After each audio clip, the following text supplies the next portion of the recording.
আমরা যেটা কন্টিনিউ করছিলাম সেটা হলো নদীর বিভিন্ন কাজ দ্বারা সৃষ্ট ভূমিরূপ। এটা থার্ড পার্ট এবং শেষ পার্ট। চলো আমরা শুরু করি। আমরা এই ভিডিওটার প্রথমেই দেখে নিই। প্রথম যেটা আছে সেটা হচ্ছে গঙ্গা, পদ্মা আর মেঘনার বদ্বীপের উপর জলবায়ুর পরিবর্তনের প্রভাব। আমরা সকলেই পড়ে আসছি জলবায়ু পরিবর্তনের প্রভাব কিন্তু সমগ্র বিশ্বে। এর থেকে গঙ্গা, পদ্মা, মেঘনার যে বদ্বীপ তার উপর যে জলবায়ুর প্রভাব সেটাও কিন্তু অধরা নয়। দেখো কি কি পরিবর্তন হয়েছে। এটা বড় প্রশ্ন, পরীক্ষায় আসতেই পারে। চলো দেখা যাক এক এক করে। জলতলের উচ্চতা বৃদ্ধি। অবশ্যই যখন জলবায়ুর পরিবর্তন হবে তখন উষ্ণতা বাড়বে, যেমন বিশ্ব উষ্ণায়ন। আর এর ফলে পার্বত্য অঞ্চলের যে বরফগুলো গলে যাবে তা নদীর মধ্য দিয়ে সমুদ্রে এসে পৌঁছাবে, আর সমুদ্রের যে জলের তল সেটা উচ্চতা বৃদ্ধি পাবে।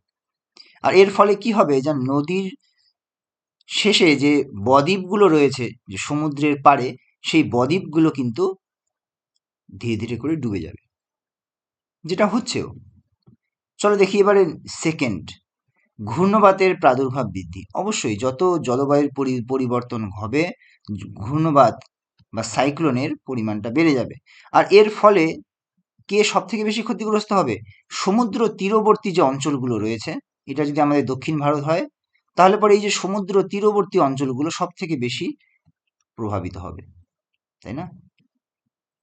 আর যেহেতু এই জায়গাটার মধ্যে রয়েছে বঙ্গোপসাগর, তাহলে বঙ্গোপসাগরের তীরবর্তী অঞ্চলটা প্রভাবিত হবেই। নেক্সট 3 নম্বরে কি আছে? বনভূমি ধ্বংস। অবশ্যই সমুদ্র তীরবর্তী অঞ্চলে যে সুন্দরবন বা ম্যানগ্রোভ অরণ্যগুলো রয়েছে তারাও কিন্তু ধীরে ধীরে জলের তলায় চলে যাবে। শুধু তাই নয়, সমুদ্রের জলের স্তর যখন বেড়ে যাবে তখন সেই জলের প্রভাব, অর্থাৎ লবণাক্ত জলের প্রভাব সমুদ্র তীরবর্তী কিন্তু গাছগুলোকে নষ্ট করে ফেলবে। চতুর্থ, লবণতা বৃদ্ধি। সমুদ্রপৃষ্ঠের উচ্চতা বৃদ্ধি এবং বৃষ্টিপাতের পরিমাণ কমার ফলে বদ্বীপের লবণতা বৃদ্ধি পাচ্ছে, যা ফসলের উপরও কিন্তু ব্যাপকভাবে প্রভাব বিস্তার করছে। এবং শেষে দেখি পরিবেশগত উদ্বেগ। এখানে একটু বানানটা ভুল আছে, তোমরা দেখে নিও। নেক্সট বলেছে যে জলবায়ু পরিবর্তনের ফলে পরিবেশগত যে উদ্বেগ সেটা কিন্তু ক্রমাগত জীববৈচিত্র্যের উপরও প্রভাব ফেলছে। আমাদের এই যে জলবায়ুর যে পরিবর্তন, তার ফলে জলের স্তর বেড়ে যাচ্ছে। আর এই জলের স্তর যখনই বেড়ে যাচ্ছে তখন সমুদ্র তীরবর্তী অঞ্চলে থাকা এই সমস্ত জায়গাগুলোর যে প্রাণীগুলো, তাদের যে জীববৈচিত্র্য, তারাও কিন্তু ক্ষতিগ্রস্ত হচ্ছে। তাহলে এই প্রশ্নটা তোমরা কিন্তু রেডি করবে, পরীক্ষায় একটা বড় প্রশ্ন আসতেই পারে 5 নম্বরের। আমরা পরবর্তীতে দেখে নিচ্ছি আরেকটি প্রশ্ন। এটাও খুব গুরুত্বপূর্ণ, জলবায়ু পরিবর্তনের ফলে ও সুন্দরবনের উপরের প্রভাব। একটু আগে আমরা দেখলাম যেগুলো প্রশ্নের উত্তর মোটামুটি একই রকম। এই যে সুন্দরবনও সমুদ্রের তীরবর্তী অঞ্চলে রয়েছে, জলের উচ্চতা বৃদ্ধি পাবে, ঘূর্ণবাদের প্রভাব বাড়বে, বনভূমি ধ্বংস হবে, লবণতা বৃদ্ধি হবে, আর হচ্ছে পরিবেশগত যে বৈচিত্র্য, জীব বৈচিত্র্য, সেটাও কিন্তু এর প্রভাবে ক্ষতিগ্রস্ত হবে। যেমন ক্ষতিগ্রস্ত হয়েছে লোহাচড়া, নিউমুর, ঘোড়ামারা এই দ্বীপগুলো। এই দ্বীপগুলো কোথায় রয়েছে? না বঙ্গোপসাগরের পাশাপাশি তীরবর্তী অঞ্চলে। তাহলে এইগুলোর বর্তমান অবস্থা কি? খুবই খারাপ। চলো একবার আমরা দেখে নিই। তাহলে সুন্দরবনের ভ্যানিশিং আইল্যান্ড বলা হয়, কারণ এগুলো ধীরে ধীরে করে ভ্যানিশ হয়ে যাচ্ছে, বিলুপ্ত হয়ে যাচ্ছে। কি কি? না লোহাচড়া, নিউমুর এবং এই ঘোড়ামারা সুন্দরবনের 3টি দ্বীপ। ঠিক আছে? তো সমুদ্র স্তরের উচ্চতা যতই বাড়ছে তত এগুলো কিন্তু বিলুপ্ত হয়ে যাচ্ছে। আমরা একটু পরে ছবির মাধ্যমেও দেখে নেব। একে একে করে দেখা যাক। এখানে যে এই যে লোহাচড়া যে দ্বীপ আছে সেটা দক্ষিণ কলকাতায় রয়েছে। এখানে দেখো প্রায় 6,000 মানুষ বসবাস করে। তারা কিন্তু বাস্তুচ্যুতি তাদের ঘটেছে, অর্থাৎ বাড়িঘর তাদেরকে ছাড়তে হয়েছে। সমুদ্রের জলের স্তর বৃদ্ধি হচ্ছে, ঘূর্ণিঝড়ের প্রভাব বেড়ে যাচ্ছে, ম্যানগ্রোভ ধ্বংস হয়ে যাচ্ছে, উপকূলীয় অঞ্চলে বন্যা দেখা দিচ্ছে। তো এই সমস্ত ঘটনাগুলো কিন্তু লোহাচড়া যে আইল্যান্ড বা দ্বীপ সেখানে কিন্তু ঘটছে। শুধু কি তাই না, নিউমুর বলে দক্ষিণ তালপাট্টিতে যে রয়েছে নিউমুর একটা আইল্যান্ড, সেখানেও কিন্তু তাই ঘটছে। বলেছে যে এখানে ঘূর্ণিঝড় হয়, বিভিন্ন সময় জায়গাগুলো ডুবে যায়। এই সব হওয়ার ফলে কিন্তু নিউমুর যে জায়গাটি সেটাও কিন্তু প্রচণ্ডভাবে ক্ষতিগ্রস্ত।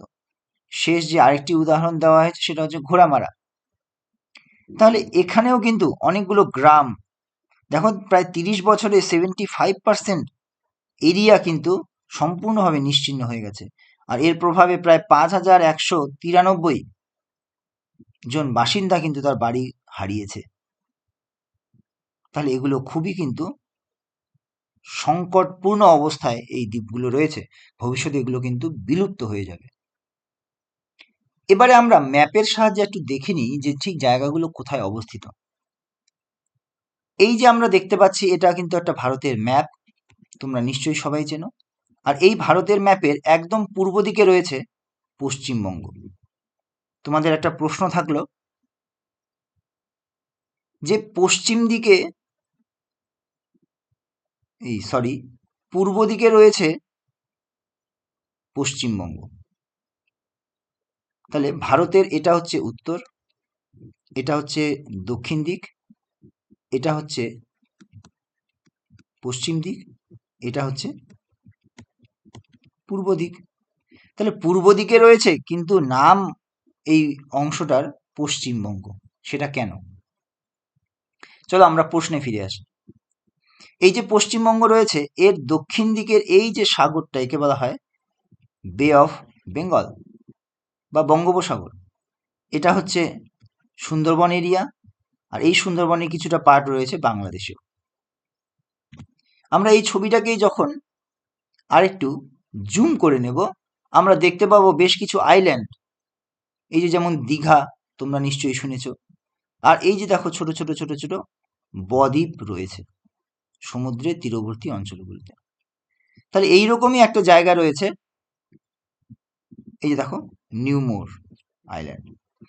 এই যে এই আইল্যান্ডটা দেখো ধীরে ধীরে এখানে যেমন সবুজ অংশ রয়েছে, গাছপালা রয়েছে, তার মানে সবুজ।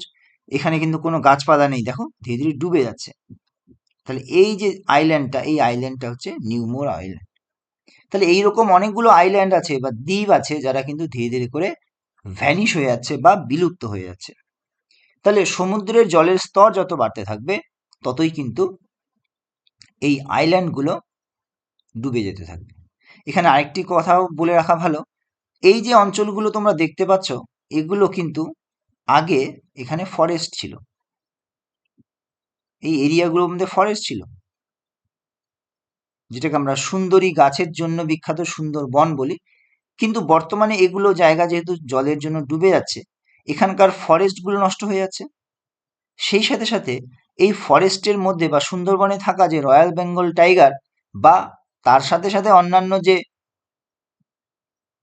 প্রাণীগুলো রয়েছে তারা কিন্তু কোথায় চলে আসবে না, জনবসতি অঞ্চলে চলে আসবে, কারণ এদের আর যাওয়ার জায়গা নেই। তো এরা তো আর সমুদ্রে গিয়ে বসবাস করতে পারবে না, এরা তো আর জলজ প্রাণী নয়, এরা যে স্থলজ প্রাণী। তাহলে এই প্রাণীগুলো কোথায় বাস করবে, কোথায় চলে আসবে? এরা চলে আসবে স্থলভাগে। তখন আমাদের বাড়িতে, আমাদের সোসাইটির ভেতরে, পাড়াতে কিন্তু এরা চলে আসবে বাঁচার তাগিদে। তখন মানুষের সাথে প্রাণীদের কিন্তু একটা সংঘর্ষ তৈরি হয়। আমরা সমস্ত চ্যাপ্টারটা মোটামুটি খুব ভালোভাবেই শেষ করলাম।